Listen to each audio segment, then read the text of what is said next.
समीकरण में जो है क्या बताएंगे, समीकरण कैसे जानेंगे, किस तरह से बनता है, समीकरण के पहले रूल नियम हम जान लेंगे, ठीक ना। समीकरण के रूल नियम क्या है तो पहले समझ लीजिए।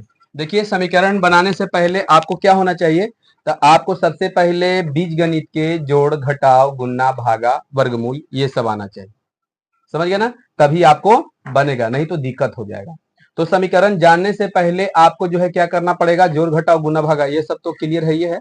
अगर जोड़ घटाव गुना भागा नहीं है, इससे पता हमको लग जाएगा यदि समीकरण में आपका जोड़ घटाव गुना भागा जो भी है ना, लघुत्तम महत्तम ये सब कंप्लीट है, तो समझिए कि आपका समीकरण में दिक्कत कभी नहीं कहीं नहीं हो सकता है, ठीक। तो देखिए समीकरण को एकदम हम सिंपल भाषा में बता रहे हैं, ठीक। तो देखिए कैसे बनाना है। सबसे पहले देखिए समीकरण कौन कौन टाइप के हो सकता है। एक नॉर्मल में समीकरण आपका इस टाइप से रहेगा, जैसे मान के चलिए आपका यहाँ पर रहेगा दिया हुआ रहेगा इस तरह से, जैसे मान लीजिए पहला नंबर हम देते हैं और यहाँ पर रहेगा कि 6x प्लस 4y बराबर 8, ये सबसे नॉर्मल समीकरण है, ठीक। इसमें क्या रहेगा, किस तरह से कैसे बनेगा, तो यहाँ सबसे पहले समीकरण में नियम है, रूल नियम है। एक मिनट इसको हटा दो, एक के चरला पहले बताते हैं, एक चरला बताते हैं समीकरण पहले, ठीक है।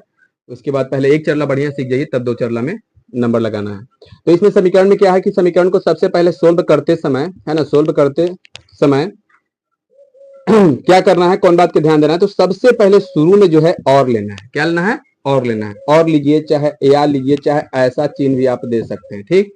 ये समीकरण के बनाने से पहले ये चिन्ह देना जरूरी है। चलिए आइए वहीं पर चलिए देखिए, तो यहाँ पर यदि हम समीकरण को लेते हैं 6x प्लस कितना, 6x प्लस 4, ध्यान से देखिएगा 6x प्लस 4 और बराबर में कितना है 8 है, यही है ना।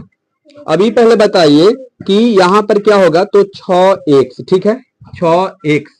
अब यहाँ पर क्या होगा, सबसे पहले अपना अपना सजातीय पद को देखना। सजातीय पद किसको बोलते हैं, अपना जात भाई, है ना।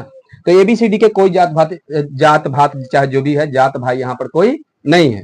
सबसे पहले देखिए समीकरण अकेले है, समीकरण क्या है, अकेले है।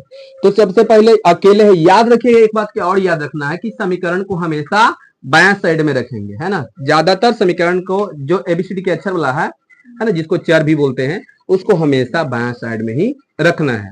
और उसके बाद क्या करना है कि आपको ई पट्टी अचर पद हो गया, है ना, यानी कि जिसमें एबीसीडी के अक्षर न हो, उसको दाएं साइड में रख दिए।